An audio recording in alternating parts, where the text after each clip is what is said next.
Good morning, guys. Let's try this again. Hopefully, I'm not talking to myself in my headphones.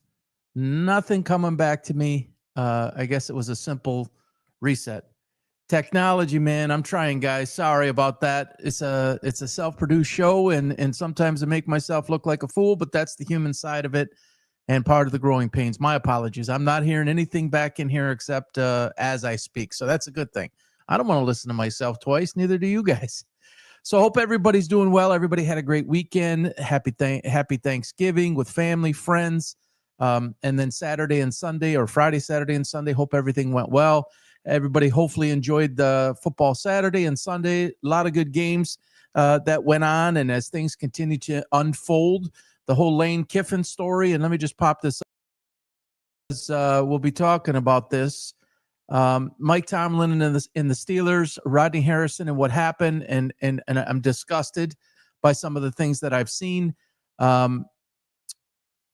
Bryce Young coming to life, really nice to see. The Lane Kiffin story that has legs for days, and everyone has an opinion on it. I'll share mine. And then the media, internet, radio, television, newspapers, magazines. I know there's not much magazines or newspapers anymore, but some thoughts I want to share about that. And in a way, I'm part of it, but there's some parts of it that just really, really bother me, and it sometimes makes me question why I'm even doing what I'm doing. I'm being honest with you. And let me just start right there. There is so much trash. There's trash, literal trash, talk and speech and disrespect, on the internet, of course, right? It's unregulated in that way, and people think they can say whatever it is that they want. It's really, really unfortunate to watch, and I get tired of it, to be honest. To do this, to be able to be in the know, to have, my finger on the pulse, I have to, watch this stuff closely. And I have to engage in certain type of conversations and certain threads. And you see a lot of things, and you monitor it, and you think it through. And it's in a way, it's gross. Literally, it's gross. And there are a lot of podcast hosts out there that partake in this. I was telling my wife yesterday, I said, with the recent experience, and I'm not going to get into that. I have a full expose that is done, and I might release this in the future in terms of the way that I was treated by a so-called professional in this industry for 30, 35 years.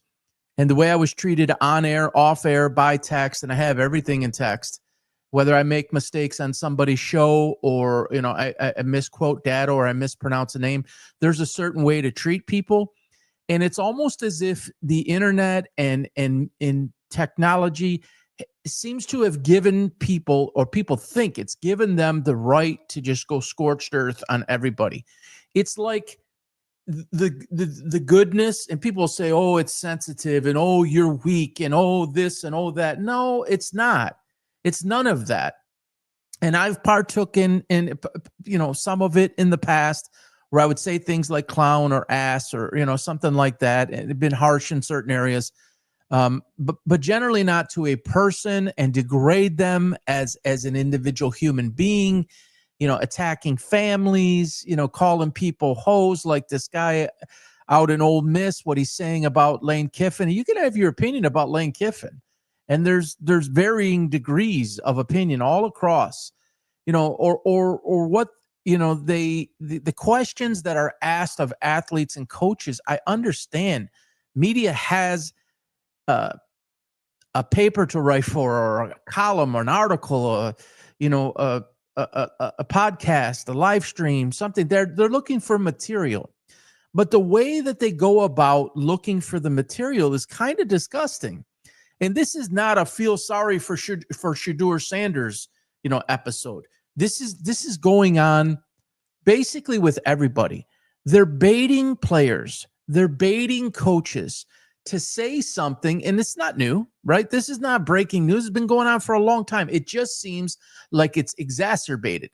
It's more now than ever before, because it's all about clicks and status and getting ahead of the next guy and getting more followers and getting more subscribers. And it is believed that that is the way to do that. And I don't agree with that. And maybe that's just not going to work out well for me. But I've been, since this happened to me by this national former sports writer, it's caused me to reflect and think about some of the things that I was doing and how I don't want to treat people a certain kind of way. And I want to make sure that how I act on a live stream and the example that I set is something that people will feel good about. And I don't want them to follow me for the wrong reasons. I want them to follow me for the right reasons. I'm not going to segment people. I'm not or segregate people. I'm not going to destroy people's families. I'm not going to destroy, look for things for people to say to make a mistake so it helps my followers or helps my clicks. I don't want to do it. And I'm not going to do it. I'm going to come on. I'm going to give an opinion. And sometimes it'll get a little bit controversial and sometimes it'll go right up to the line. But to the degree where I've got to bully people, or to the degree where I have to say certain things that are going to make people feel bad, honestly, screw that. I'm not doing it. I would rather have a smaller, loyal following that I can help make a difference with, and that my example that I set might make a small difference in someone's life. That's what I'm focused on. And that's what I've done my whole life as a coach, as a teacher, as a leader, as a business owner. It's about making a difference in people's lives. We all have struggles in our own lives. And I don't mean to go on some tangent here, but I think what you see out there is a reflection of what these people say, and the way that they act is actually a reflection on their own life. And it's really sad to see. It's an insecurity. It's an immaturity when people go out and destroy somebody's life or destroy, not their life, but destroy them as a person and just say all of this nonsense. It's actually a reflection on the person who's saying it. I've done a lot of human behavior study in my life, a lot. And this is not new news for me. It's just, I guess I am paying more attention to what people's motives are and to how far they're willing to stoop and how far they're willing to go for a following. So I'm not going to do that. I'm going to keep it real with you. I'm going to give my opinion. It'll be edgy sometimes, but most of the time I'm always trying to stay consistent in my mind with that. I'm trying to make a bit of a difference for somebody, and hopefully it helps somebody in some way. From a sports perspective, hey, hopefully it gives you a different angle that maybe you hadn't considered. As a longtime coach and business owner, I talk a lot about things through a coaching lens and through the business side of it. And I'm going to talk about Lane Kiffin here in a moment, and life, sports, and business, and how it meshes and how it all intertwines. Everybody's destroying Lane Kiffin, but I'm going to pose the question as to what you would do. And have you ever done such a thing? And I'll get to that in a minute. So again, I didn't mean to go off on this, but I'm fired up by it. It's really bothering me, and I've gotta make good with it to be able to continue to do this. But it's just kind of sickening. And the experience that I had with a national show most recently, I guess, is the part that shook me. And I will say this part. I was speaking to the production consultant, and there's a lot of good guys behind this show, and not everybody is. Hello there, welcome to the show. A lot of people are good behind the scenes, and I was told that I'm this is verbatim. You can quote me on this. You're a needle in a haystack. We're lucky to have found you. You make us better, and you have serious game, in more game than you even know. That's what I was told by somebody who's been in the industry for 35 years and has worked with every single possible personality, mega stars in the media industry all around sports. And then slowly but surely, I was let me leave it there. Let me just leave it there.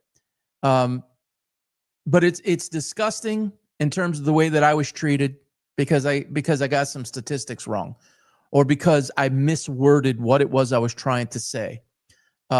Just it's disgusting. And at the right point or the right time, I will release the expose that has already been completed with all the texts and everything and the way that I was treated.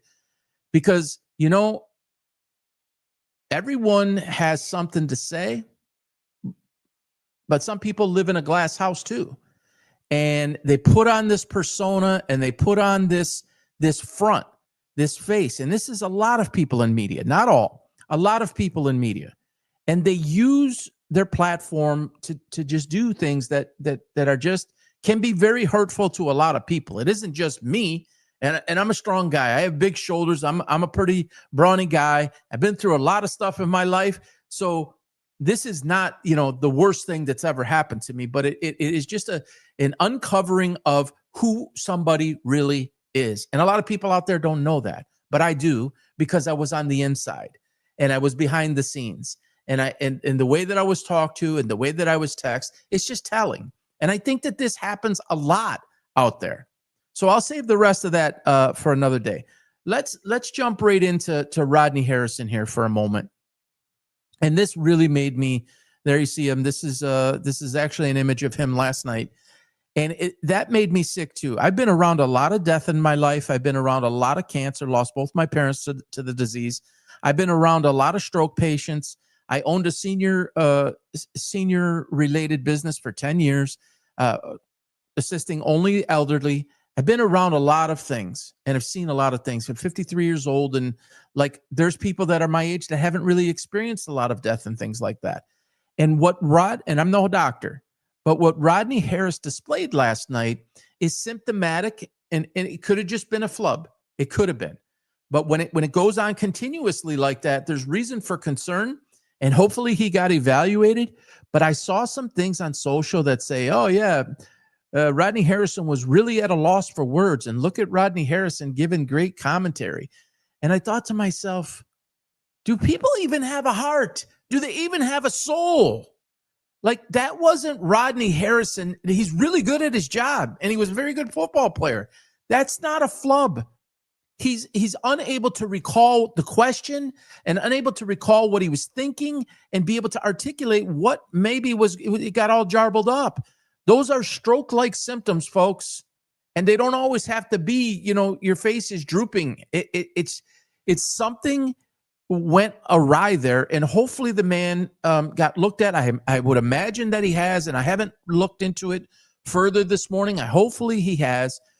You know, Rodney Harrison was a very physical football player, and in a world where CTE has been so the knowledge of it and what it's all about has become more widespread. And if there's anybody, and I'm not saying he has it, and I'm not like trying to misspeak out of turn here, maybe it is partially, you know, some form of that. He was a brutal hitter, and he hit with his head a lot, and he got hit in the head a lot.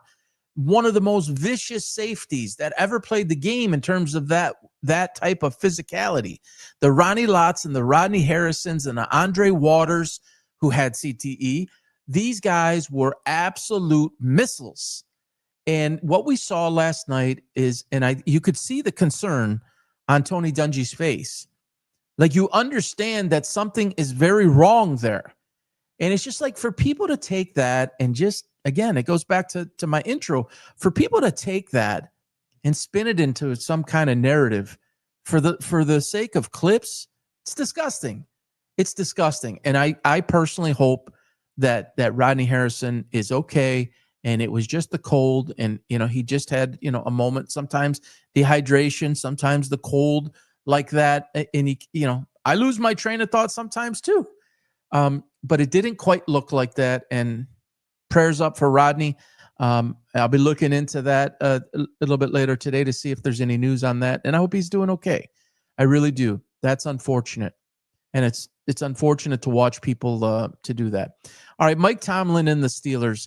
I put this up on X yesterday. It'll never happen. But here's my Here's what I would do if I was in charge of the Steelers. And I think Mike Tomlin, by all accounts, is a good man.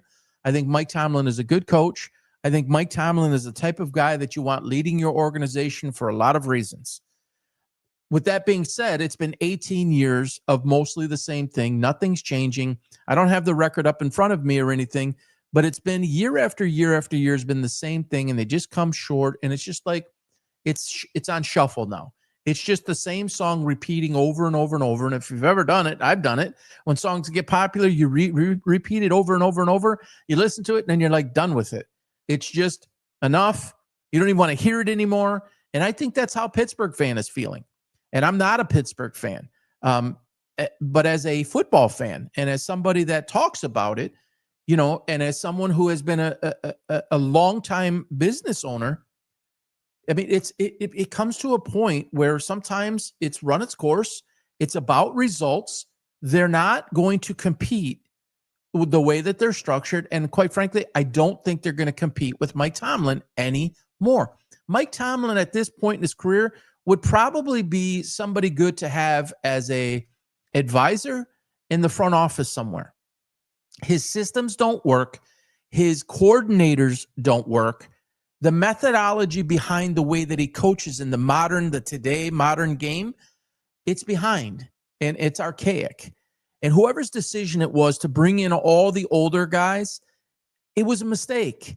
And I've said this for a long time, DK Metcalf is not a number one wide receiver. He's just not. He's like a 1A or a 1B, however you want to say it. He's the opposite of a 1. And then he can flourish in the number 2 role and look flashes like he is a number 1. But he's not that guy. He wasn't even the guy really that way in Seattle. When they really needed a big play, he wasn't the guy. It was Lockett, and then it became Njigba. And then you bring him over to Pittsburgh, and suddenly he's going to be this guy. And you take him in, and you let Pickens go, and it makes you think. While George Pickens has been pretty immature in a lot of ways, and he was in Pittsburgh, and he kept on doing some things that would make you want to question: is this a guy that we want to invest the money in? That's totally legit. That's a really fair question to ask. Now look at him. So when you look at him now, do you say, okay, that's a result of Dak Prescott? It could be any one of these. That's a result of Dak Prescott. That's a result of play calling. That's a result of having, a solid tight end in Ferguson and CeeDee Lamb on one side. Or is it just the opportunity? Is it the opportunity in a more advanced offensive type system to fully give your players an opportunity to truly show what they can do and go max on their potential and what their skill set is? I don't think George Pickens had that opportunity in Pittsburgh. I really don't. And now he does. And now you get a chance to see it. So I don't really think Aaron Rodgers is going to be able to do that. I didn't think he was going to be in the beginning. Would he be a stopgap measure? Yes. Would he keep them relatively at that 10-win type of plateau that it seems like Mike Tomlin can't get past, and they might not get there now? But is that the goal? Like, that's not the goal. In my opinion, as a business owner, if you are not competing in terms of the NFL, if you are not competing legitimately for an NFL Super Bowl every year in the Final Four and get to the Super Bowl, then what are you doing? So I know everybody says they want to win it, but how legit are you? Do you keep doing the same things over and over to not give you a chance to get there? Or do you keep on doing the same things over and over to give you a legitimate chance to get there? Pittsburgh is not doing that. I don't think it is. Kevin Colbert is long gone. Kevin Colbert was a big part of their success. I know some people disagree with me on that, and Lions fans know Kevin Colbert. He was with the Lions at one time many, many years ago. He's the one responsible for bringing in a lot of that young talent over the years. Guys like Ryan Shazier, and unfortunately he had that injury. Hayward, so many different guys. Their offensive line for years, he's not there anymore. They don't have the players. All right? They don't have the players. They don't have the staff. They don't have the quarterback. When they're using Rodgers, they don't have the quarterback. So if this was me, this is what I would do.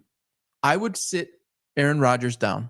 Look, you have a responsibility as an organization to do what's best for your team and to do what's best for your fans. You owe them. They are paying to give, they're giving you their money to see a product on the field that has a chance to do something special. Is Will Howard the long-term answer? The jury's out. We have to see it. But Will Howard might actually be the perfect fit for them. And your season's over. What are you, 6-6? Your season's over. You're not progressing. You're regressing. Aaron Rodgers is calling out his wide receivers. No one's on the same page. No one can figure out what the heck they're doing. So what does it matter at this point? 6-6.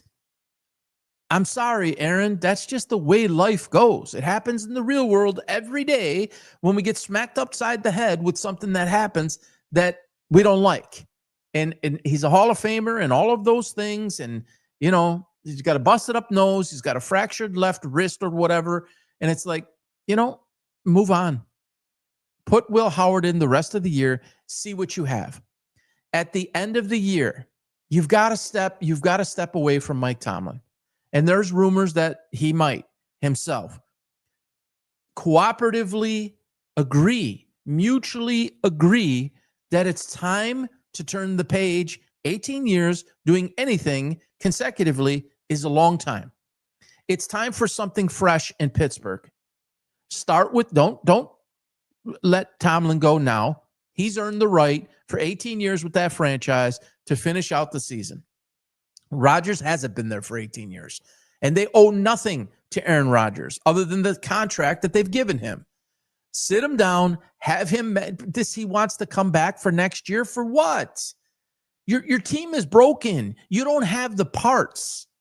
What are you going to do? You're going to go out and get a free agent, and suddenly at 40, he'll be 42, I think, and very shortly here, and suddenly you're going to turn it around next year? You're not.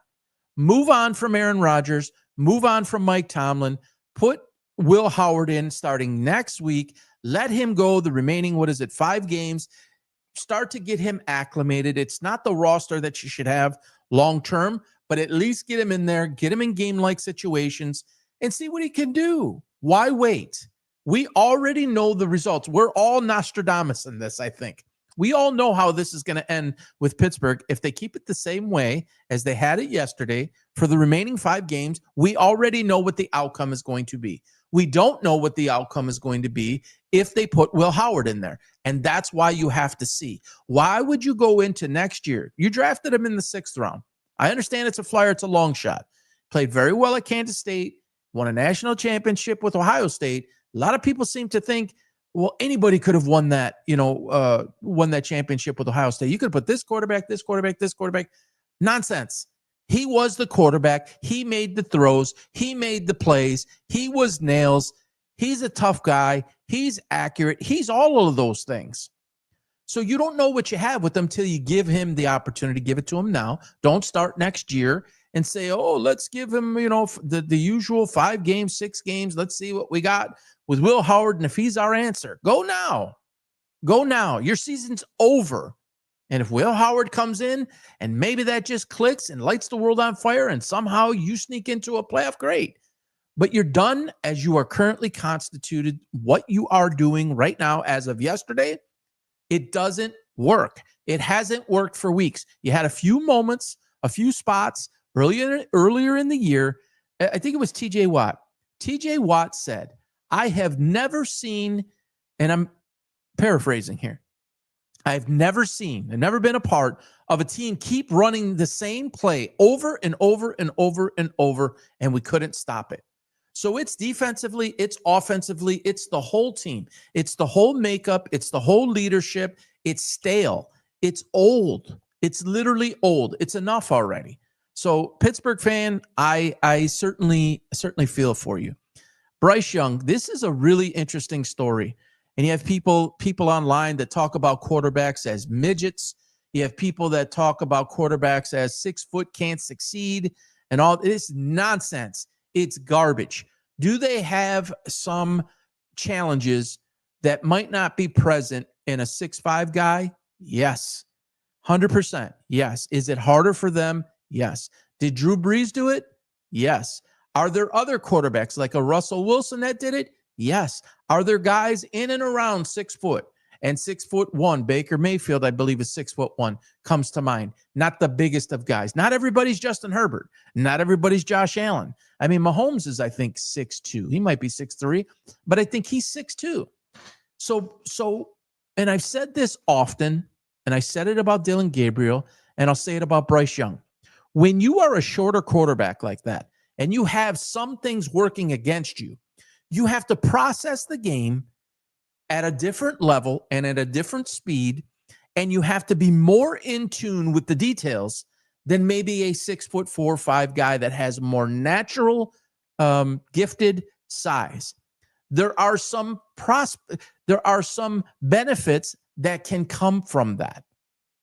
What we saw Bryce Young do yesterday to statistically the best defense in the NFL in not the best conditions. Yeah, he only threw for 204 or something like that, just over, but 3 scores, dropping dots. Bryce Young dropping dots. And here I go with the coaching part of it again. And what you see as a coach and what you understand at a different level from a coach. Bryce Young is essentially an emotionless guy for the most part. It's like you got to check to see if he's got a pulse type of guy. And when he was making those plays, and they as a team were making those plays, you saw a different Bryce Young come out. You saw something inside, a fire, a life come out. That is huge. That's confidence. That's proof. That's, wow, I can do this. You know, I'm taking all of this nonsense. I'm getting all of this negativity. It's not working. I got benched. Andy Dalton came in, whatever it was. Thank you. Is it Robert? Thank you, Robert. It's all that nonsense that he had to put up with. And this does not mean that he's the greatest thing since sliced bread. This does not mean that this is going to continue every single week forever. What this means is this is a next step for him. He's gone next level from what he was. And for those out there that hate young quarterbacks, it can be, or not young quarterbacks, short quarterbacks or shorter quarterbacks, it can be done, and he proved it. That's what, a 9-2 team that they were playing yesterday? Basically one of the top 3 teams in the NFL right now. He did that. And you can't take that away from him no matter what you try. And I'm telling you that that's what Bryce Young is feeling. I've been in locker rooms. I've helped guys get to that point to ignore those negative results sometimes and the negative things that people say, the trash talk and all of that. He hit something inside. And you got to give Carolina a lot of credit all the way around. I think we could all agree. Tata is a terrific wide receiver. Rico Dowdell, sometimes that's a great example of sometimes a new situation gives new life. Rico Dowdell shows some things that it's like you never saw it in Dallas. Was it because of lack of opportunity? Was it the play calling? Was it the scheme? Was it the system? Was it the offensive line? There's so many different things that go into it. Carolina is not loaded with talent, guys. And what are they, 7-6 now? It's like, are you kidding? Or 6-6, whichever it is, 7-5 maybe. It's like when you can perform like that with not loaded weapons all over the field, that tells you you're onto something. It's a lot like Seattle yesterday. They didn't have it. They didn't, Brian Flores is a blitz maniac. And if anybody understood Sam Darnold, it's Brian Flores because he was there last year. But when you're not hitting on all cylinders and you still win 26-0, regardless if it was Brosmer as your quarterback, third string, all of this type of stuff, regardless, really hard to shut out a team in the NFL, especially with the way the rules are. So when you're not at your best and you still win 26-0, and Darnold was very average yesterday, that tells you how far along you are. And so back to Carolina, when you're playing a juggernaut like the Rams that can basically score at will on you and on anybody, and you basically have the MVP quarterback of the league right now, and you come out and you do that, and then it's going back and forth, and you could fold up. You could say, man, we put our best foot forward and it just didn't work out, but man, we gave it our best. But then you keep fighting and you keep fighting and you keep fighting, and you're raising your level. That tells you what the culture is. That tells you what the structure is of the organization. That tells you about, and this is an old-fashioned word, I'm showing my age, it's the moxie. It's the fight in the team. It's the unity. It's the belief within the team, and it's led by, as far as the team component, like the players, that's led by Bryce Young. It is. They don't have guys on defense that are all world, like come follow me guys yet. Maybe developing into that, but it isn't like you have, an Aiden Hutchinson, or you have Rohan Davey. If you have somebody like that, or like they had in the past with Luke Kuechly. So you got to give them a lot of credit for what they've done. And I bet you some part of what Bryce Young was feeling inside is like, how you like me now? Can you shut your mouth now, please? So really great job by Bryce Young, and I'm really happy about it. I was tweeting about it during the game. The barcode that you guys, a QR code that you see on the screen, guys, go ahead and scan that and smash the subscribe button. It'll take you right to our YouTube account. A lot more will be coming up there very soon. Our live show runs on there all the time. If you prefer YouTube over X and you use that more, shorts go up there. It's a little bit behind. It's behind in terms of content versus X. But go ahead and scan that and smash the subscribe button. If you're on YouTube right now and you don't follow PB Sports Talk on X, please do so. PB Sports at PB Sports Talks with an S on the end. YouTube is at PB Sports Talk, but go ahead and scan that QR code. All right. So Lane Kiffin, the biggest story in sports right now. And I was never a fan of Lane Kiffin. I did not like how he did things with the Raiders. I didn't even like the way that he did things with Tennessee. I didn't like some of his arrogance that I had seen in years past. But here's my thoughts on Lane Kiffin. And let's be clear here. Nobody knows exactly who or what to believe. I'm going to share my opinion, my take on what Lane has shown, because he's really the only person that we've heard from. We haven't heard from the AD. We haven't heard from assistants that have come out and spoke on this. They're staying relatively mum on this. So when he was interviewed at the airport yesterday, and some of the ways he's conducted things that we are aware of, that we know, that have come from his mouth or from his finger in his text, that's what I'm going to give you my opinion on. If more comes out, I reserve the right? I reserve judgment to change it at that point in time. Let me also be clear. If he in any way extorted and said, if you don't allow me to coach, now I'm speaking in hypotheticals here. If you don't allow me to stay, I'm taking every player, I'm taking every coach. I'm going to crush this university. If he did something like that, then all bets are off. Then Lane Kiffin is nothing's changed. Okay? If that has happened, nothing has changed. Let's assume for a moment that he's been honest with us. And then what he said at the airport is like, no, that's a narrative that people are pushing. And every coach has the, and if he's lying about that, and he can lie to a camera like that, man, that's just not good. But he said, and I'm paraphrasing, it's every coach's decision. If they want to stay, that's their family, that's their decision to make. Now, let's say it's true. He wants to go to LSU. He wants to leave Ole Miss. Or he was torn. Florida, LSU for weeks now. He has this background of dragging things out and the drama. I get it. But that does not necessarily mean that was the case here. Again, we're going to take it at face value on what it is we actually know at this point. I don't care about this kid who came out and called him a hoe and all these type of things. That guy doesn't know anything in terms of what really, truly went on. He's up for clicks. And speaking of that guy, and I don't have his name right here, if you go to his X page, and this is the part that kills me, these people out there that call themselves Christians and they give Bible verses. He says, ask me anything about my daughters or ask me anything about Ole Miss. And so I asked him yesterday, what kind of example are you setting for your daughters? Like, he's got a Bible verse there.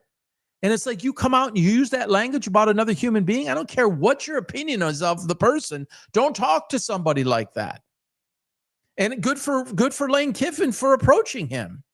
Like, that's what I'm in the intro here, in the open. That's what I'm saying. You don't get the right to call somebody anything you want because you have one of these. You don't get to degrade them as a person or their family or anything else. You just don't. If you want to, degrade the performance and question the performance and ask legitimate questions about why a team is failing, about Mike Tomlin, but that doesn't mean Mike Tomlin's a bad guy. I actually think Mike Tomlin's a good guy. I think Mike Tomlin's been good for the NFL, but it's not getting done anymore. So I question his ability to coach in the modern game. All right, back to Kiffin. So an opportunity presents itself. You're the head football coach. What is this? Year 6 of Ole Miss. You rebuilt an entire program to a national power. LSU, Florida, Penn State, Alabama 2 years ago. These type of jobs don't open up every day. LSU is, I think we could all agree, is somewhere in the top 5 programs in all of sports or in all of college football. Head coaching position, biggest job, top 5 that you can have. I would submit that Ole Miss is probably not even in the top 40 or 50, maybe even 60 jobs in college. It's clear as day. Lane Kiffin was up here. Raiders, Tennessee, USC, Florida International mixed in there to help fix his brand, goes to Ole Miss, has a 6-year run, rebuilds the entire organization or the entire university's football program, delivers Jackson Dart, who's going to be a Hall of Fame quarterback. I'm on record with that. He will be better than Eli Manning, barring injury. He developed that guy. And he's got his team in the national playoff coming up here. He led that program, folks. He built that program. He's responsible for that. There's people that helped him, but he's responsible for that because 6 years ago when he came in, it wasn't there. It wasn't doing well. It was in the toilet. So within that 6 years, you rebuild your brand. And we're going to talk about how this equates, how I believe this equates to life here coming up. So he rebuilds his brand. He rebuilds the program. They're doing that simultaneously. You get into a national championship hunt, and it's now a 12-team playoff in the college football playoff, and you're one of those teams. And LSU opens up. And folks, this is an NCAA issue in terms of where and how the calendar falls and how it works. LSU, Florida, all of those programs, you need to hire a coach. You have recruiting to do. You potentially have bowl games. You have offseason. You have recruiting. You have NIL. You have all of these things that you need a face to your program, and it's gone on. It's gone on. It's gone on. It waited for like 3 weeks. Some people think that was the drama. Maybe he was truly torn. He has everything he wants in Ole Miss. He's king of the castle. There's apparently plenty of money that they put on the table to try to keep him. Apparently NIL money is there, etc. So, and I appreciate that he did this, and I think it was a great move. By all accounts, he reached out to Pete Carroll and Nick Saban for advice. 2 titans, right, in college football history. 2 guys who've moved around quite a bit. Those are great guys to counsel. Lane Kiffin is 50. He's in the prime of his career. He has a top 5 job, a top 5 university in terms of a football program that is showing interest. What exactly is Lane Kiffin supposed to do? Is Lane Kiffin supposed to say, we're in the college football playoff? Bye, LSU. I'm going to see this through. The Florida job's gone. The LSU job's gone. Whatever other jobs are gone. I'm coming back next year. Is that what he should have done? Would that have made some people happy? Let's talk about this in life. And I put this out as an example yesterday on X. Let's say you work for General Motors and you're working on an incredible EV project.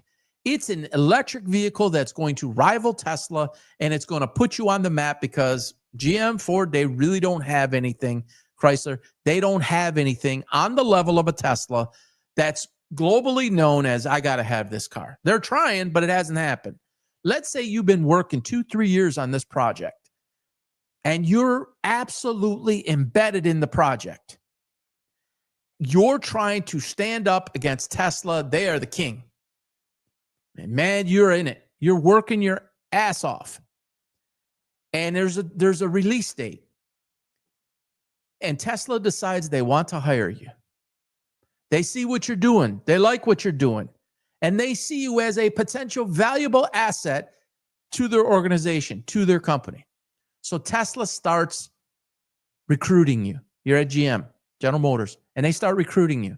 But you're on a project with a team, and you have years invested with that team.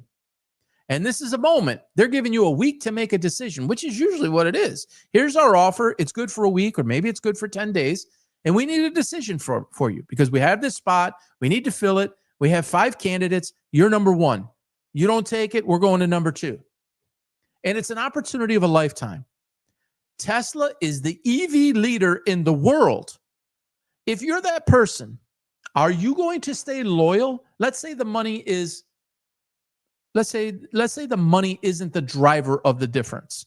Because I'll just be honest, I'm not sure that, I don't think that Lane Kiffin went to LSU for the money. I really don't. In the grand scheme of things, he's made a lot of money. He was making a lot of money at Ole Miss. They gave him a lot more money to stay, or we're going to give him a lot more money to stay at Ole Miss. And so it's by comparison.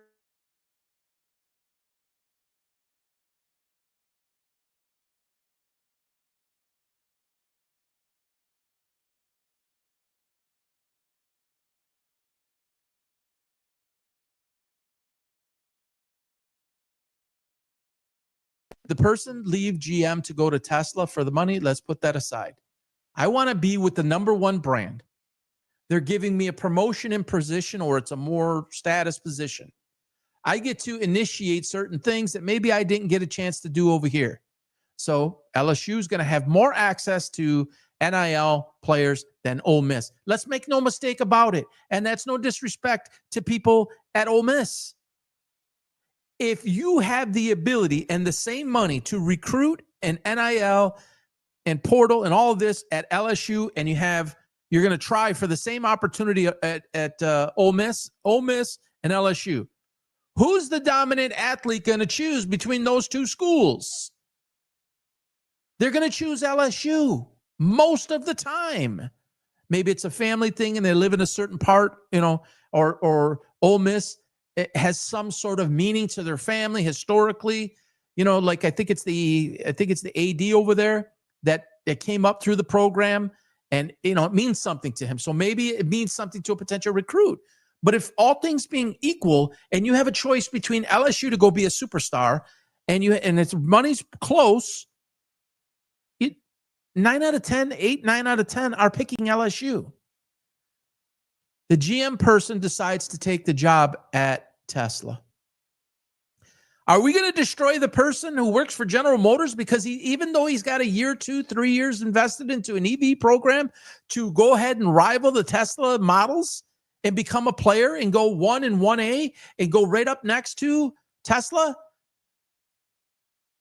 Are they going to stay at GM because they had a year or 2 invested? You have any idea? You don't have any idea, but I'm telling you, I've had countless employees over the years making 6 figures make decisions on a whim. Some have left with notice. Some of them have left without notice. Some we saw it coming. Some we didn't see it coming. And the reasons are ample as to why they would do such a thing. They didn't want it anymore. Maybe it was too hard. Maybe it was not what they enjoyed anymore. Maybe the drive was too long. Maybe the standard and the expectation wasn't a fit, and they moved on for whatever reason. Maybe they were there 2 years, 3 years, 5 years, 6 years, 7 years. They needed to make a decision that was right for them. Lane Kiffin made a decision that he felt was right for him at 50 years old, the prime of his career. He's rebuilt his brand. LSU gives him more opportunity on every level to get absolutely everything he's wanted versus an Ole Miss. In terms of the timing of it, I believe him that he tried to finish out what he started, kind of like a 2-week notice would. Some people give a month notice, depending on where you're at and what type of role you have. I've been, 2 months ago, let's say, they would put it in a notice and say, I'm going to take it through the end of the year. Again, it depends on the level. So as it relates to Lane Kiffin and his importance to the university, I'm talking from Lane Kiffin's perspective, not Ole Miss, because they're two different things. Lane Kiffin says, I want to stay and coach the team. I want to finish this out. And he said that he was trying to negotiate a way to make that happen. Did he bail on his team? LSU is here and it's going to be gone. You have to give him an answer. So you say, I want to take the LSU job, sir, but I'd love to be able to help the team complete what we started and finish this thing out to the end. LSU is going to be understanding of that, but I would need to agree to be the coach in waiting for the LSU Tigers. I believe he tried to do this. People say, oh, he wanted his cake and eat it too. This goes on every single day in life. What am I missing here? Again, if you didn't see it earlier, if Lane Kiffin used LSU to steal players and coaches and use that to threaten them, if you don't let me finish, here's what I'm going to do, then that's different. All bets are off. But assuming he did it in a manned up and did it in a good way and say, hey, look, I feel bad about this. This was a decision that I could not pass up. LSU is a place that I think is going to work for my family and myself long term. I'm going to go ahead and accept that job.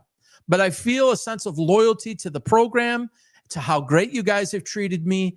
And you don't think that Lane Kiffin knows that Ole Miss gave him an opportunity to rebuild his brand?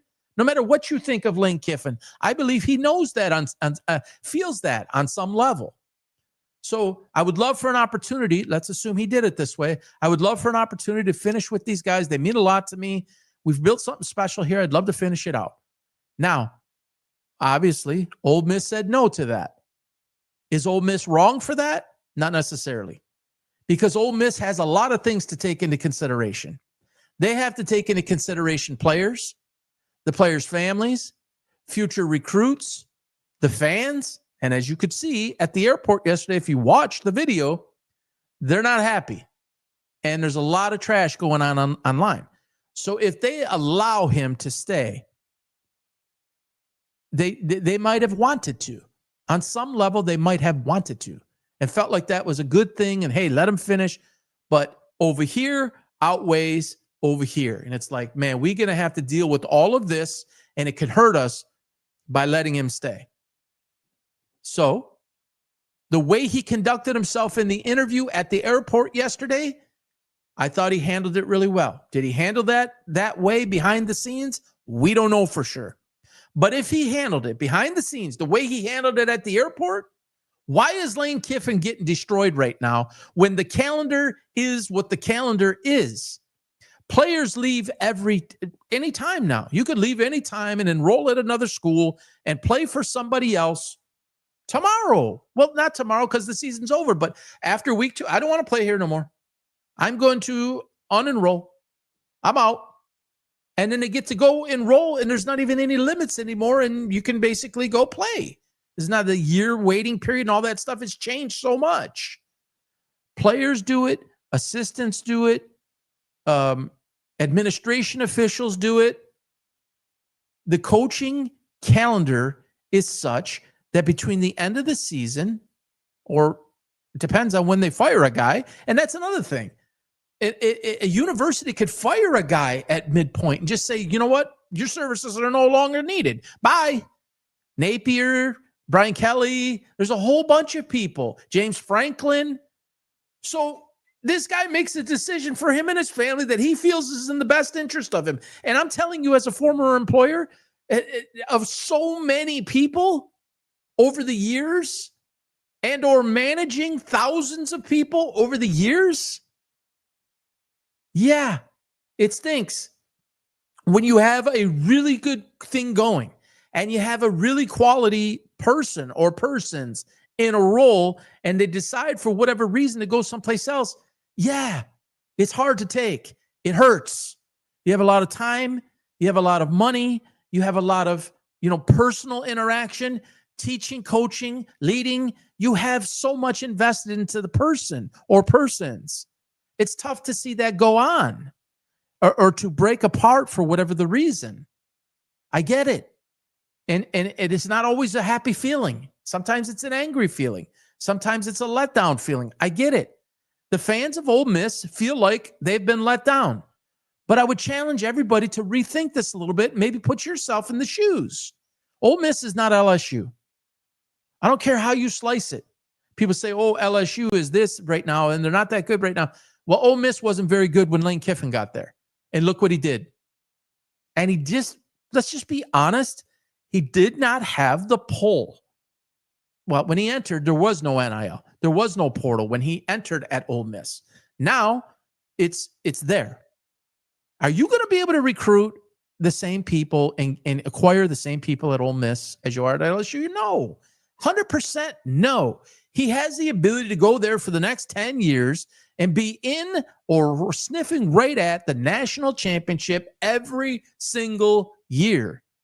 That's not going to happen at Ole Miss. If none of this happened, that's not going to happen at Ole Miss. It's just not possible.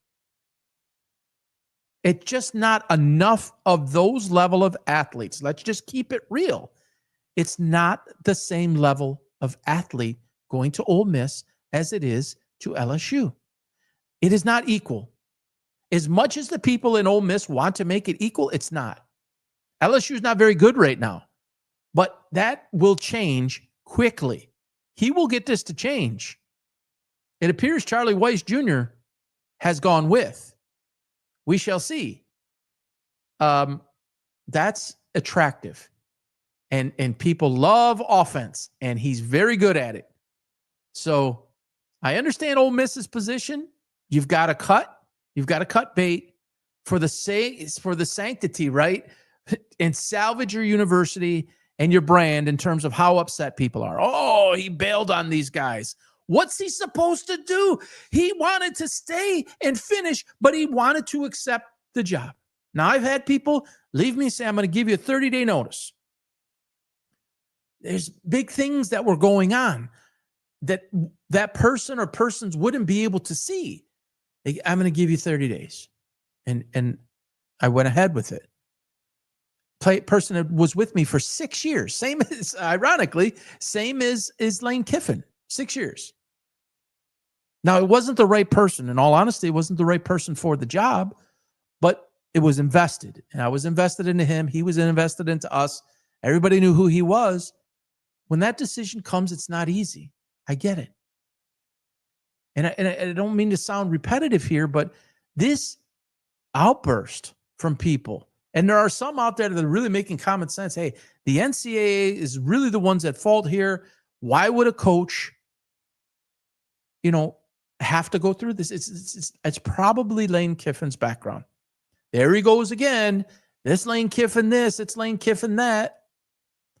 Man, you can't go back to the Raiders and the Tennessee situation or whatever and say that that's what's, pushing this right now. I don't think it has anything to do with it. You can argue that of all the jobs that he's had, just throw out the Raiders because he's mostly a college guy. Of all the jobs, including USC, Tennessee, Florida International, Ole Miss, LSU. All right, USC and LSU are on the same level, let's just say. Prestigious, power university, incredible resources. How do you blame the guy? Pass up LSU, come back to Ole Miss, and hope, hope Lincoln Riley gets axed. Hope, Kayla DeBoer gets axed and you end up at Alabama. I mean, you were there as an offensive coordinator, but to get the head coaching job, maybe Texas, is that what you're going to do? You're going to pass up on it? It's right here. It's right now. It might not ever come again. How is no one seeing this? And they're only seeing Lane Kiffin's history. his background. I just don't think that that's fair. I really don't. Again, for the last time, unless he went in there and he tried to extort everything and say, if you don't do this, I'm going to do that. That would throw all this out the window. This is only on face value based on what he has said, because no one else that we know for sure, such as the AD and other people in the chancellor, they spoke yesterday, but they didn't speak like in detail about exactly what happened. They said it's been a tumultuous few weeks. Of course, an offer comes in. When an offer came in to me as an employer, it made for a tumultuous few weeks. Let me tell you, that person I just spoke of that stayed for a month, that made for a tumultuous 30 days. Yeah, it's tumultuous. So lay off the guy, for crying out loud. Until proven otherwise, I think you'd all do the same thing. And if you were at GM, you'd take the job over at Tesla. I really do. If you were at, I don't know, the Jacksonville Jaguars, no disrespect to Jacksonville. If you were like the hottest thing going and you were at Jacksonville, or you were at, I don't know, the Cleveland Browns, well, that's a famous brand forever. But let's say Jacksonville is newer, and I don't know, the Rams wanted you or the Giants wanted you. You'd be hard pressed to not consider that job. So there's a human part of this. There's a person part of this. There's a family part of this, and everybody just wants to chuck it. And I'll close with this. Man, if anybody out there is listening, chill the hell out on social media and attacking people.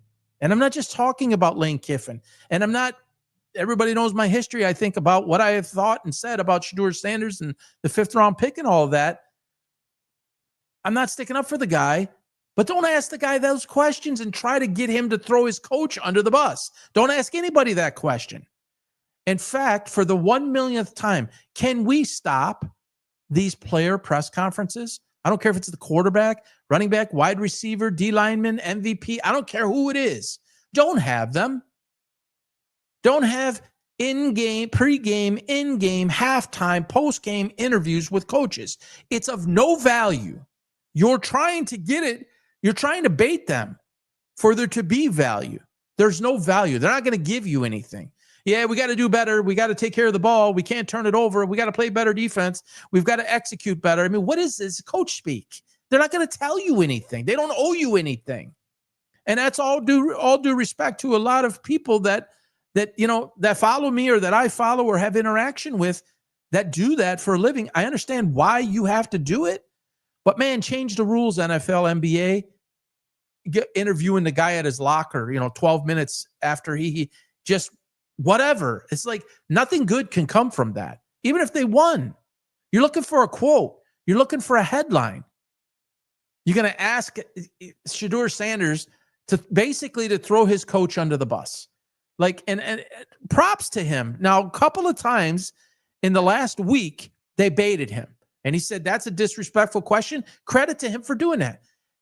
The one before that was, now you're really trying to start something, aren't you? Good for him on that. And I wish more guys would just shut it down and somebody just stop this madness. Seriously, it's one presser a week by the head coach, with maybe 2 people that you can make available for a portion of that presser. Maybe it's your offensive coordinator one week. Maybe it is your quarterback the next week. Whatever it is, that's it. One presser a week. And let it be, for crying out loud. Let it be. It makes a mockery of the game. There's no real value in it. I know people's jobs depend on it, but there's other ways that they can get us information. There's other ways that they can disseminate information to the public to do with it what they wish. But asking these guys at their locker, taking pictures of them, how they walk in, the WNBA and the circus that is. It's like a runway model show, and half of them have no clothes on. It's disgusting. It is not to say that I don't like beautiful women, and my wife's a beautiful woman. But come on, man. Just can we like enjoy the sport for what the sport is? Be kind of nice. All right, so Monday Night Football tonight. You can see the clips, the Michigan-Ohio State clip that I put up from Friday night's show. The picks I gave to everybody did really well yesterday. I think it was 7-4. I'm going to put that clip up. It'll take you back to Friday night and what I said. And the Patriots game pick. I happen to have this on today. I'm not like a crazy Patriots fan. Something that I ordered several years ago. Get to pick a free item that came with it. And I was a big Bill Belichick guy. Was not now. I don't like this whole thing going on right now. But I was a huge Brady, Belichick guy. You could see them right there. So I grabbed the free Patriot thing and I wore it today. But I just so happened to grab this today, and they play tonight as total coincidence. But the Giants, Jackson Dart coming back. My pick is in there about that game. I'll put that up here as soon as I get off air. You can check on that, and those go out on my live show, which has been every Friday night at 7:00. I believe we'll be going again Friday night later this week. So everybody have a great day. Have a good week. Remember, I say it all the time, hug someone, hold someone, love someone. Life is short. Thanks for joining, guys. We'll talk to you soon. Bye-bye now.